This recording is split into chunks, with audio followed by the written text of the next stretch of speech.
Hello, everyone, and thank you for attending today's webinar, R&D Funding in Life Sciences, What's Ahead in Trump 2.0, presented by EverGlade Consulting.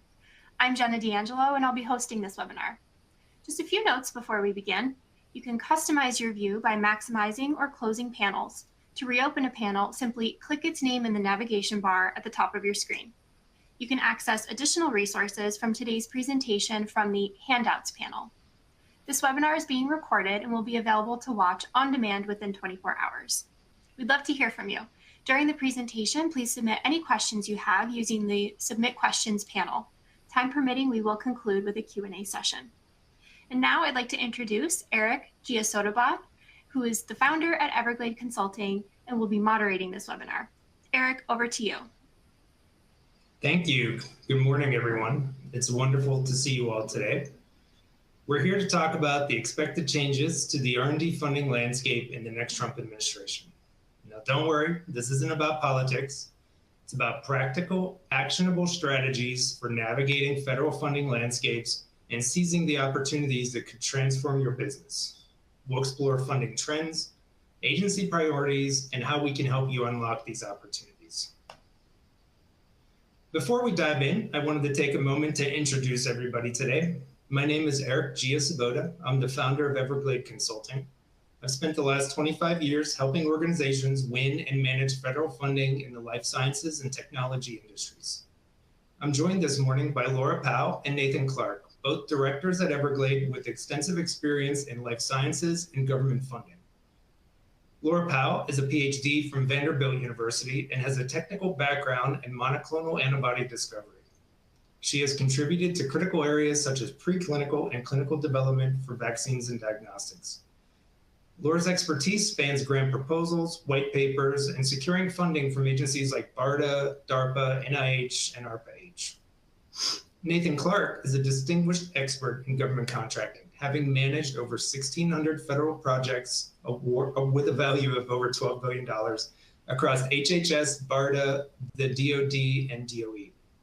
With deep experience in proposal review, contract negotiation, and post-award management, he is a sought-after speaker on federal funding opportunities. He brings unmatched expertise in navigating complex funding landscapes to drive innovation and success. We're also joined by Barrett Thornhill, our guest speaker, who is a partner at Forbes Tate, a premier government affairs consulting firm in Washington, D.C. With over 20 years of experience in health policy and market access, Barrett crafts public policy campaigns for life sciences companies launching innovative products. His expertise spans chronic diseases, oncology, diagnostics, and medical devices, having advocated before Congress and at agencies like BARDA, the FDA, and state governments. A Dartmouth and Georgetown alum, Barrett began his career on Capitol Hill, working for notable legislators, and continues to shape the intersection of policy and innovation. Our presentation today has four main parts. First, Laura will discuss what agencies fund what projects and how the mechanics actually work. Second, Nathan will provide some insights into what happened during Trump 1.0 and also what we were seeing from the latest budget proposals. Third, Barrett will give us all the tea from the Hill and current Trump administration.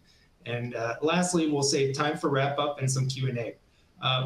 Regarding Q&A, I just wanted to add that I'm going to be moderating, so we want your questions. And as we go through the presentation, I'm going to be asking those questions real time where it makes sense. So feel free to pose any question, and we look forward to kicking off with Laura. All right, well, thank you for that intro, Eric. Let's dive into the U.S. government funding landscape to talk a bit about how some of the benefits of partnering with the government and to review the funding priorities of the various agencies. So we're going to start out with a quick poll question to get us going. How many of our participants have experience with government contracts? So for this poll, you can click the best answer on the screen.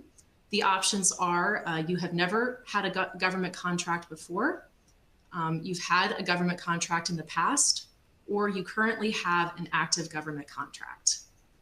So we're just going to pause here for a few seconds, give everyone a chance to respond.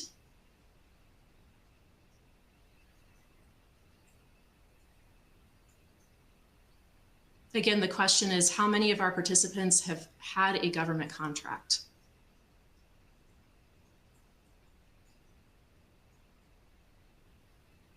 Okay, just a few more seconds while final responses are coming in.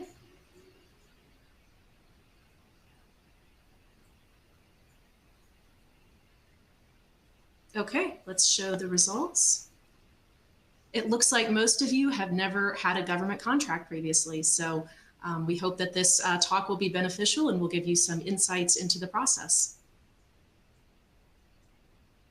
All right, so now we want to talk a little bit about some of the benefits of working with the government. Government partnerships can offer a whole host of benefits, some of which can include providing stability to your company, opening doors to new revenue streams, and strengthening your current client portfolio.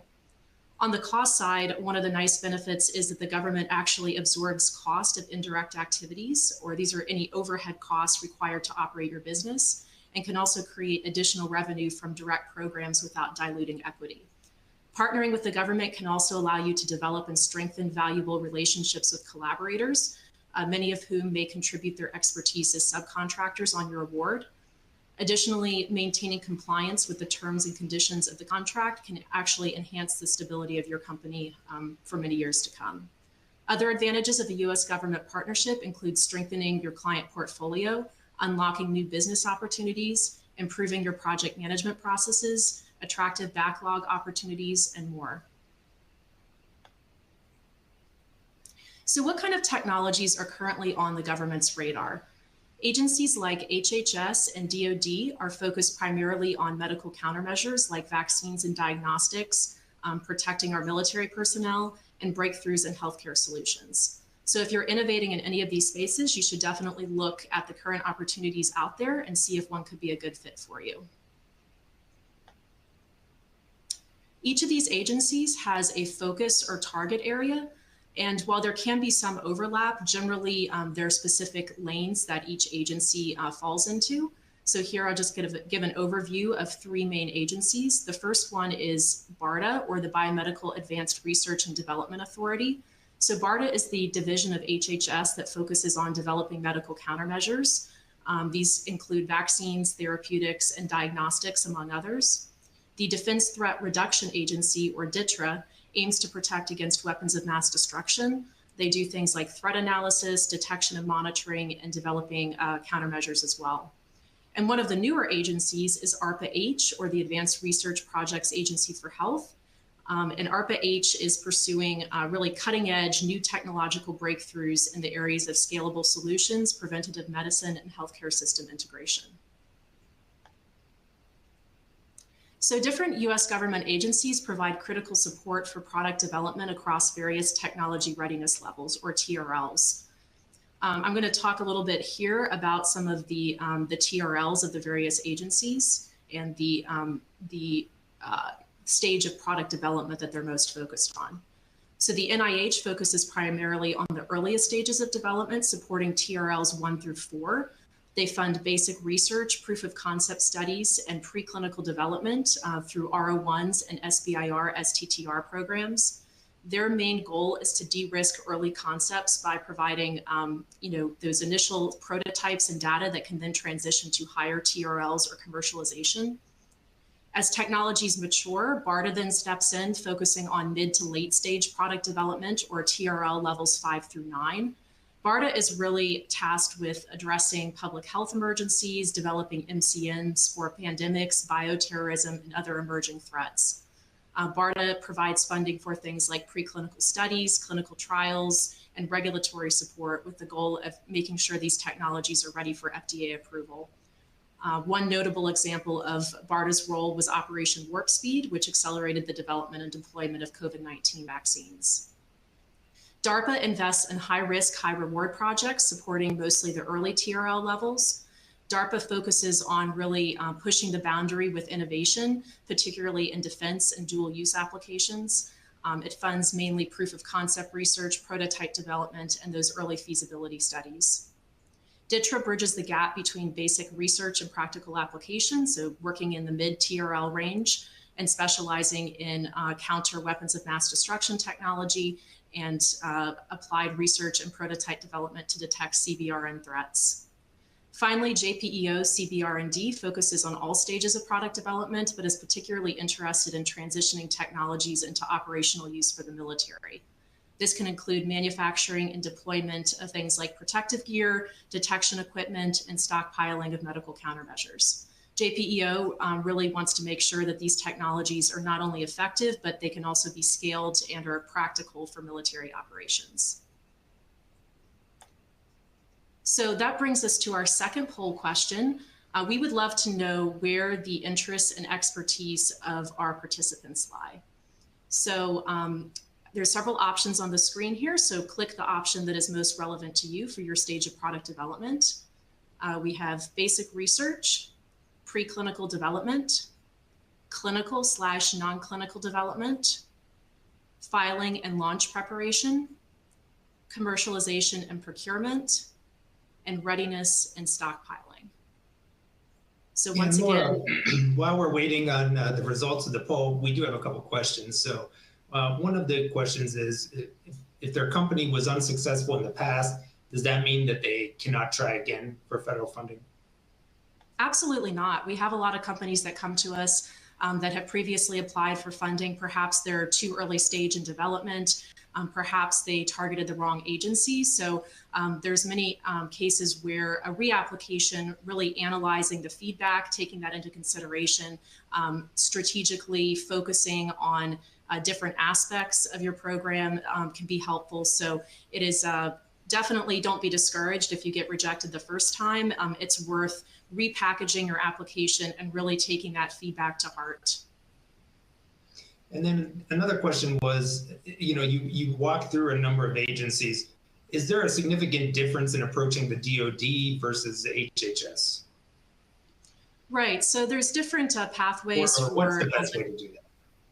Right, so agencies like BARDA and JPEO have a process to apply for what's called a Tech Watch meeting, which is a way to get your technology in front of subject matter experts and to get some initial feedback without putting a lot of effort into a full proposal submission. So we would highly advise companies to start with that route if you've had no prior contact at these agencies. And as I mentioned, BARDA is going to be funding those later stage products, and DoD might be interested in early stage, but also really focusing on the application to the warfighter in a lot of cases. Okay, yeah, we're getting a lot of great questions. I'm going to put one more in there, and then we'll continue on. What about oncology funding for something in clinical development? I know that's something near and dear to you. Yes, so oncology funding, there's a lot of routes that you can apply for there. ARPA-H is the new agency that I mentioned. They have funded oncology applications, especially platform technologies that can widely apply to many different indications. Also, you can look at CDMRP, NIH. There's various avenues to explore for oncology, probably less on the BARDA side, though. Okay. Okay, and I think we've allowed plenty of time for the poll, so let's see the results of, looks like most folks are in the stage of clinical, non-clinical development. And definitely keep those TRL levels in mind and apply to the best agency that fits your stage of development. All right, I'm going to hand it over to Nathan now to talk more about what we can expect from a Trump administration. All right, thank you, Laura. That was an excellent introduction to the government customer and how working with the government can benefit our audience. Looking ahead to the next 4 years, we expect the incoming Trump administration to bring significant changes to federal funding trends that will ripple across R&D programs and the commercialization of products. We also expect to see process changes with the recent implementation of new compliance requirements and President Trump's statements on decentralizing contracting. These changes aren't just about compliance. They're about creating a robust defense against increasingly sophisticated cyber threats. For instance, protecting sensitive data, preventing cyber threats, and defending supply chain vulnerabilities are critical for the development of medical countermeasures. This framework underscores the growing interdependence between strong cybersecurity practices and innovation in life sciences. It's not an if, but a when that frameworks such as CMMC may expand to other federal agencies. Continuing my earlier point about decentralized contracting, President Trump has previously emphasized this concept to increase speed and flexibility at the user level. While this approach might introduce less uniformity and potential inefficiencies, the benefits, such as speed, agility, and expanded opportunities for non-traditional procurement vehicles like other transaction agreements or OTAs and public-private partnerships, will most likely outweigh the risks. This would open new doors for companies outside the traditional federal procurement sphere. Areas of anticipated opportunity include biosecurity and domestic manufacturing. As you can see during the first administration, his life science spending ratio included approximately 27% execution on manufacturing tasks, compared to approximately 19% during the Biden administration. President Trump's focus on bolstering US-based capabilities for vaccine production and medical countermeasures is more than just a reaction to the pandemic. It is a strategic move to enhance national preparedness and reduce reliance on foreign supply chains. This isn't solely about economics. It's about resilience and security in critical industries, ensuring the US can respond swiftly and effectively to future threats. As we approach Trump 2.0, it's crucial to analyze historical data from previous elections to understand funding trends and their implications. Over the next few slides, we'll unpack this data to help you better prepare for what's ahead. Let's dive into the post-election federal funding rhythm.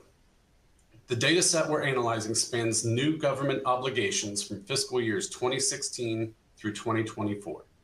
Historically, February and March of fiscal years 2017, 2019, 2021, and 2023 have been below average months in terms of funding, averaging $76.4 billion, or 50% of the overall monthly average execution of $133 billion during this time. These dips may seem alarming at first glance, but here's the key. April consistently brings a strong rebound. For example, in 2021 and 2023, funding surged to $230 and $250 billion, respectively. These patterns aren't random. They're predictable opportunities. Think of them like planting seeds. The work you do during the quieter months ensures your proposals are ready to bloom when the April funding wave hits. Proactive preparation during these lulls positions you to capitalize on the surge effectively.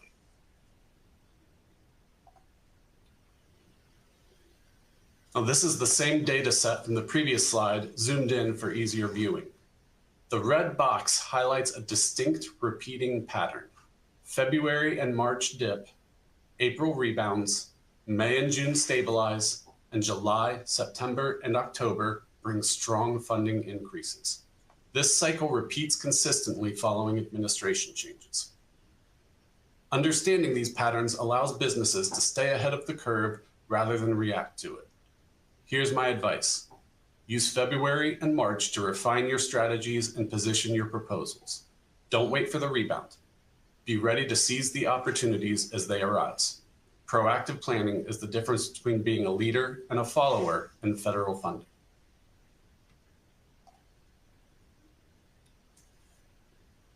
Looking back at Trump's first term, we saw some unexpected trends. Despite campaign promises to shrink government, both the federal workforce and budget grew. Federal spending, particularly in defense and R&D, saw notable increases. Of course, 2020 was an outlier due to pandemic relief efforts, but even excluding that, federal investment continued its upward trajectory year over year. This underscores a critical point. Regardless of political dynamics, federal funding remains a reliable driver of innovation. The government's commitment to advancing technology and research is unwavering.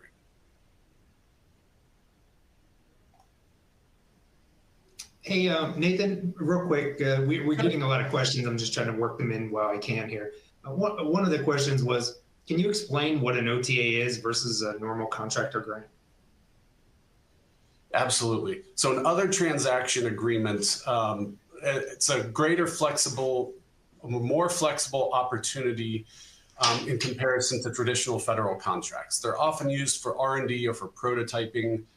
Think innovative prototypes. They're projects that require rapid development, making them ideal for emerging technologies. They actually came about from the space race in the 1950s, and though it took some time over the next several decades, it's expanded throughout the federal government. OTAs typically have fewer compliance requirements, shorter timelines, and allow for more collaborative relationships between the federal government and contractors. They also offer better flexibility as far as negotiating intellectual property protection terms, but they do have limitations as well. So contractors typically don't have the ability to protest awards. OTs often also lack well-defined resolution processes over any disputes, which could leave you vulnerable in the event of disagreements. So what we want to do is help our clients understand when OTAs are the right fit and guide them through the processes to maximize their chance of success. Thank you.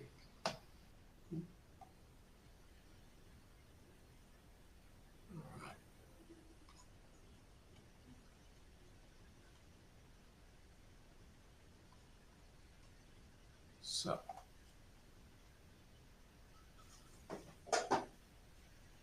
excuse me, back on the right slide. So during Trump's first presidency, R&D funding exceeded expectations, with Congress frequently appropriating more than the presidential budget requested. Notable beneficiaries included artificial intelligence and biotechnology. For example, non-defense AI funding doubled during his first term, and investments in 5G communications, advanced manufacturing, and biotech also surged. The key takeaway: innovation is always a priority. Federal agencies prioritize breakthroughs that maintain U.S. competitiveness on the global stage. This trend is likely to continue, presenting substantial opportunities for forward-thinking companies. One of the most frequently discussed items for the first week plan is the use of executive orders. Barrett will cover this topic in depth shortly. Now, in early December, Politico released a projection for Trump's first week actions using a series of his own stated intentions and quotes. President-elect Trump has remained relatively quiet regarding health policy changes outside of transgender care and the nomination of RFK Jr. for HHS Secretary. He simply has not made statements looking to overhaul the medical countermeasure space. Regarding energy, he's indicated an immediate ramp up in domestic energy production. He's also indicated a desire to rescind the Inflation Reduction Act.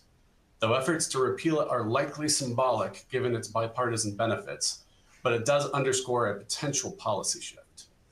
Regarding tariffs, his initial post-election comments ranged from 10 to 25% increases on all imported goods, up to 60% for China. These would be on top of the current Biden administration tariffs. This has an impact on all Americans due to China manufacturing a high percentage of the world's active pharmaceutical ingredients. Increased costs for these APIs would most likely be passed on to the consumer. But this stance does seem to have softened somewhat in recent weeks. So whatever ends up being put in place, there are obvious implications to our supply chain. Here in a few slides, Barrett will discuss tariff exemptions and how you may be able to apply. So what might Trump 2.0 look like? Expect more spending, but also expect more complexity.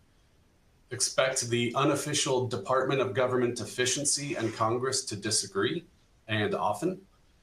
Terminology will change. One of the biggest changes expected is the abandonment of the term vaccine, which could become known as a national biosecurity or biosecurity measure.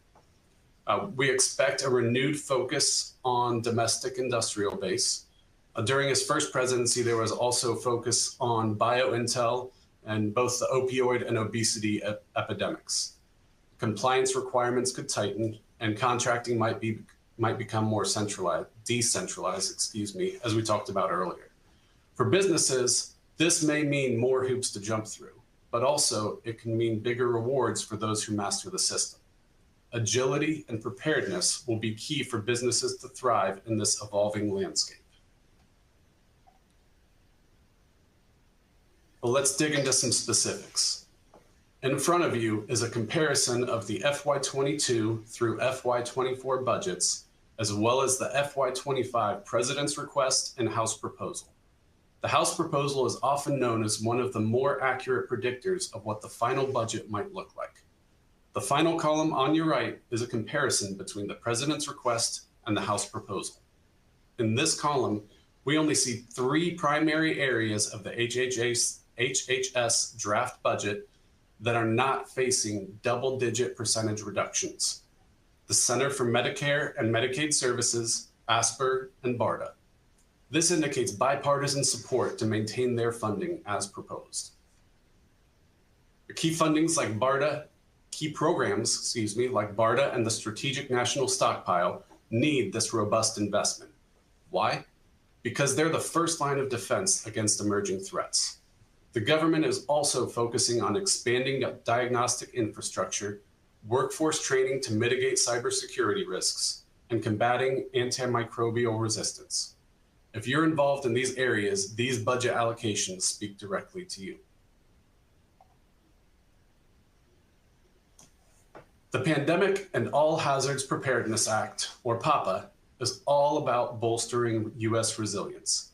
Think of it as the U.S. government's master plan for scaling private investments in critical technologies. From autonomous robotics to synthetic biology, the focus is clear: dominate key industries to enhance national security. Following the recent continuing resolution, we published a blog post addressing this topic. Its hyperlink is included at the bottom of your slide, or you can find it under the Insights tab on our website, everglade.com. Congress's passage of a continuing resolution provides temporary relief until March, but highlights critical gaps in public health and technology preparedness. BARDA and the Strategic National Stockpile require expanded funding to tackle emerging pathogens, supply chain vulnerabilities, and diagnostic gaps. Beyond PAPA, overlooked threats like healthcare cybersecurity, antimicrobial resistance, and climate-driven diseases demand immediate attention. Congress must act decisively to secure long-term funding and address these systemic challenges to ensure resilience and innovation. PAPA is currently set to expire at the end of December 2025.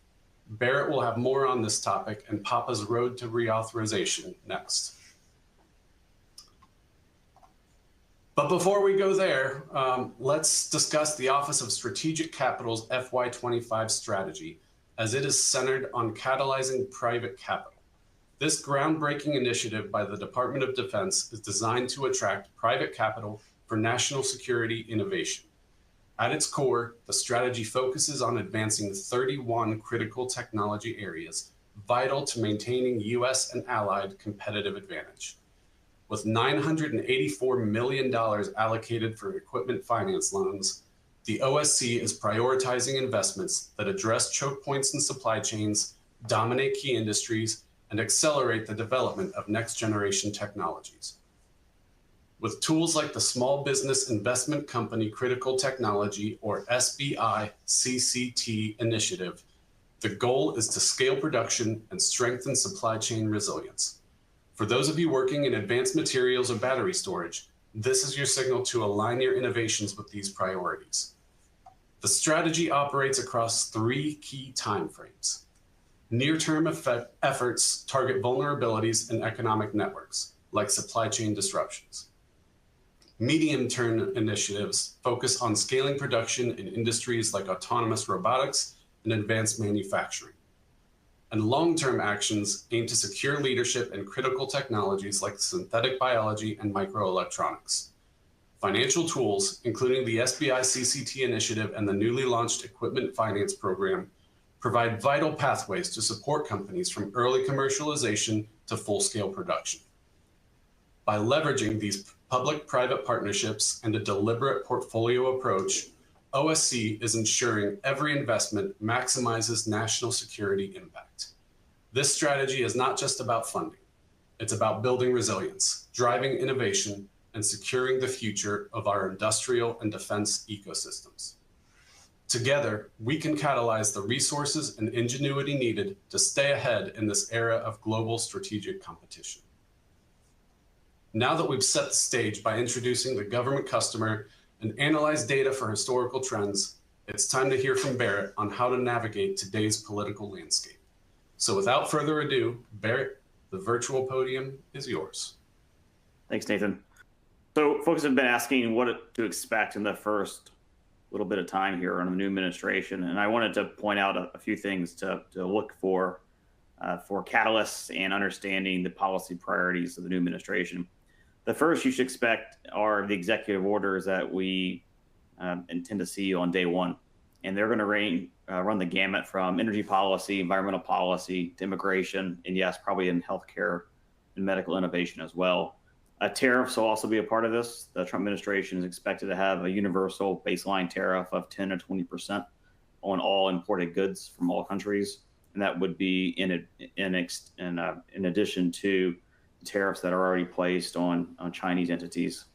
The second thing, Barrett, real quick, we have so many questions. Speaking of tariffs, one of the listeners wants to know.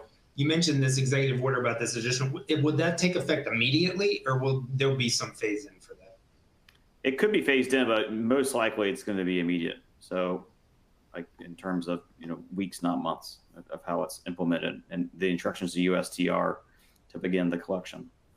Now, there could be some exemption process too. So the past administrations have allowed for exemption procedures, and that's on a case-by-case basis. So that'll and also roll into phases for how the tariffs were applied and how the exclusions were granted. So there are some ways to get around this, but it's certainly a major policy point for the administration is to have immediate baseline tariffs imposed from importation of goods from all countries. So the second topic I was going to say is what to expect is the administration is likely to also put out an FY26 budget. This will be a bridge budget because they haven't had time to circulate ideas and generate policies from all their agencies, which obviously are newly coming in. The last time we saw a Trump budget was in fiscal year 21, where he did propose a 10% reduction in non-defense discretionary spending. Excuse me. So that I think you should expect to have some decrease in budget proposed from the administration going ahead. And they'll also lay out their policy priorities. That the last budget was not necessarily negative against the medical innovation side and biopharma in general, but I do expect to have certain new priorities from his new cabinet secretaries to be included in that. The second thing to think about is that the administration is actively pursuing what rules they would like to rescind through rulemaking and which rules and regulations they can cancel out using their existing authorities. So that is a program that is going to be not based on one industry, but it's going to be agency-wide from the instructions down from the Office of Management and Budget. The fourth thing really to focus on is this new budget reconciliation process that Congress is going to start. So reconciliation is a special congressional procedure that allows for easy passage of spending and tax changes. A lot of the past bills that have been monumental in scope have been passed under reconciliation, including the IRA, for example.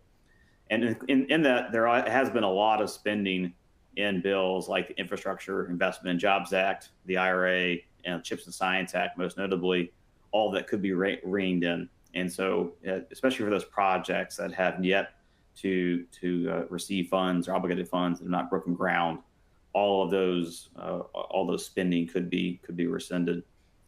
Speaker Johnson in the House and his leadership team said they want to have a budget resolution on the floor by the middle of February, and their goal is to have a final vote before Memorial Day this year on one big single package that would include all of the major priorities of the administration, as well as all of the ideas on tax and spending from the various committees.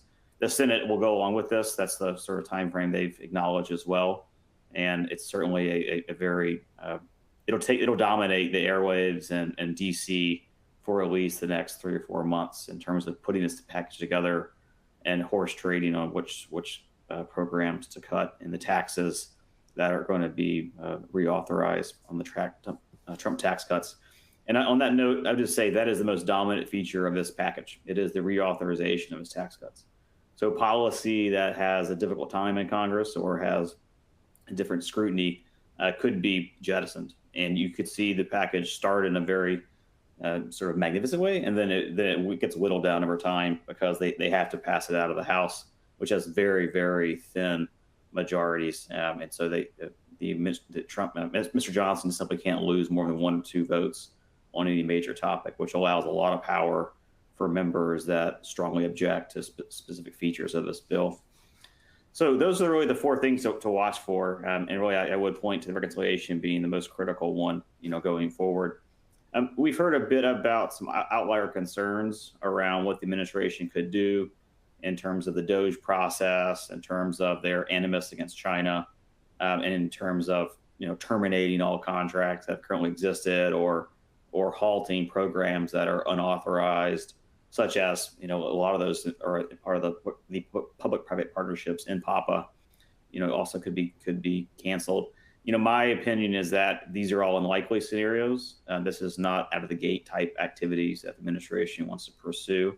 The DOGE process, you should expect them to work in concert with the Office of Management and Budget, OMB, and the individual agencies and compete for White House attention and time, and certainly access to how the federal dollars are being spent. However, this is a process that is administrative-led, and for most of these activities, they need congressional approval and congressional appropriations changes to make. And so I just don't see a lot of worries in terms of wholesale changes to contracts or to options that some might fear. However, I would say, I understand the anxiety level is high among many, and it should be. And there's a lot of things to worry about and prepare for. So one thing also to note is that these new agencies are just getting staffed up now. We saw a range of new people coming into HHS were announced yesterday. And so far, we have not seen a nomination for the ASPR or additional folks that might come into BARDA. But based upon what we've seen to date, coming to HHS, I'm fully satisfied that I think these agencies will be staffed with qualified, excellent people, and we should look for opportunities to work with them versus any worries or constraints about that. Also to note, there's a lot of new members in Congress that are in leadership positions, whether it's Brett Guthrie at the Energy and Commerce Committee in the House, who has jurisdiction over FDA, NIH, all of ASPR, BARDA as well, or whether it's Dr. Bill Cassidy in the Senate side, who has jurisdiction over the same agencies, and also have great authorities to do new authorizations or changes to policies in NIH world or NIAID world, which will have an effect on many of you. So what does this really translate to, and what should we do about it? Well, first is I argue that you need to be flexible and make sure you're capable of bobbing and weaving as these changes are made and as chaos begins to reign. I do think the chaos will subside over the coming months, but it's certainly going to be a convoluted time to pursue new starts or to be constrained by some policies that may lock up funds for more longer term spending priorities. Second, though, is you should always think about framing your projects or your goals in the new political mindset, and to make sure that your priorities fit within the priorities of the administration, and to put your best messaging foot forward in that degree. I think that's pretty critical. But certainly you should be cognizant that new starts might be slower out of the gate, and the agency heads are going to be reluctant to authorize new spending that may not fit within the priorities of this administration and have the political buy-off that they need to see to really prioritize issues. So it's certainly going to be a anxiety laden time, and I totally understand that. Some questions around PAPA. Yeah. Congress has not extended most of the provisions in PAPA outside of the short-term continuing resolutions, the most recent of which expires mid-March. The authorizing committees did say they want to reauthorize PAPA this year, but I can't tell you right now what the vehicle for that's going to be. And it certainly is a problem for the programs that are that are not authorized, such as the PRV MCM one. I think was a question asked about before, but that's been a major issue as well. So I'm happy to answer more questions as they come in, Eric, but I think I'll stop there. There's a couple general questions that I think we both can answer, and I know we've talked about in the past. There's several questions that came up about, are there any restrictions being a U.S. company versus an EU company, or essentially can you win work if your company's not a U.S. company? And I think you mentioned political framing. I mean, I think we certainly represent international companies all the time, but I think you would probably have something to say here as well. Sure. I mean, BARDA specifically and other agencies work very well with multinational companies or those that are based outside the U.S. There might be a political preference to work with those in the U.S., but sometimes that doesn't exist, and the best technologies are overseas. So it certainly is an issue. I think the larger issues come about when some of the earlier research has been conducted in China, or there's a reliance on Chinese manufacturers for certain component parts. That gets a little dicier, and certainly it's not a positive thing for for certain contracts if there is a reliance on Chinese ingredients, because the government's concerned about retaliation, and they're concerned about shutting down the supply chain for programs that are viewed as important for national security. So those are important things to think about. Obviously, friendly countries, or those are viewed as allies with the U.S. or preferred vendors for many groups.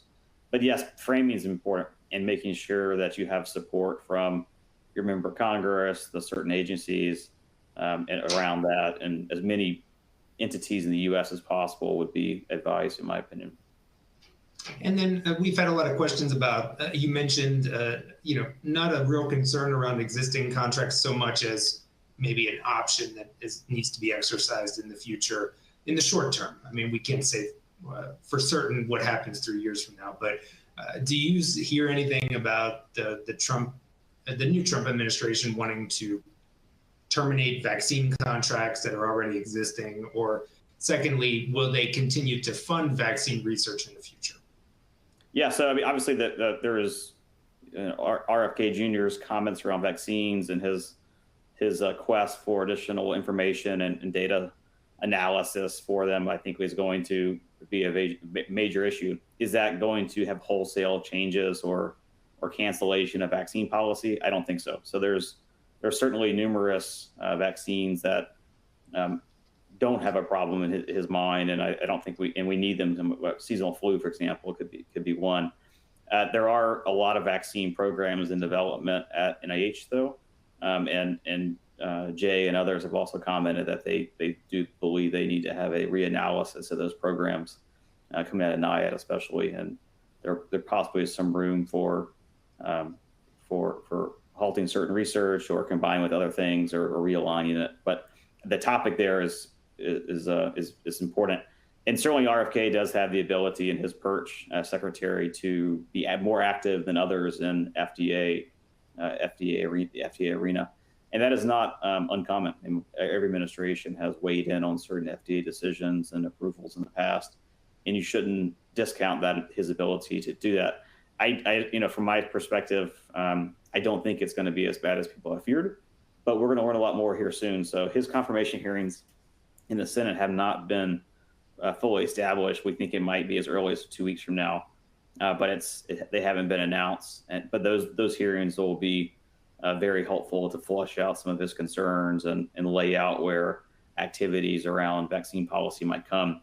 I mean, in my opinion, a lot of it's going to be around not the approval of the products, but how the government engages in marketing and supporting those products.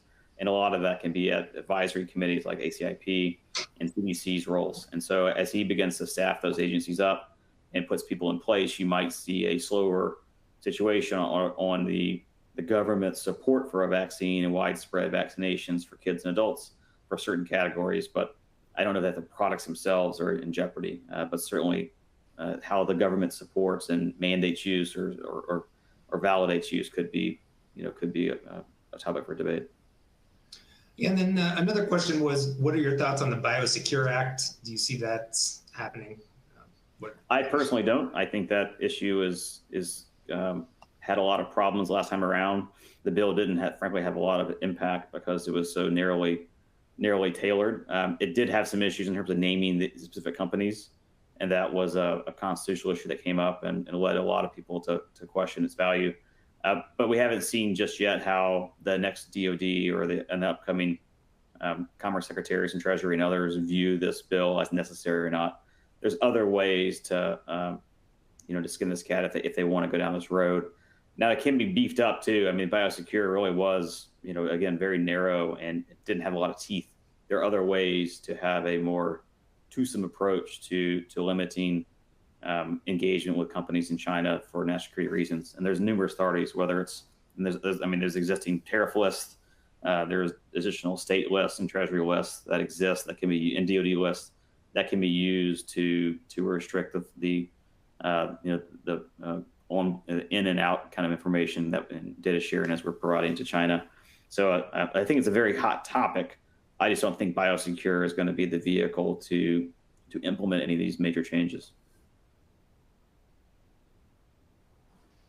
Okay, I think that's it. Thank you, Barrett. And then Laura.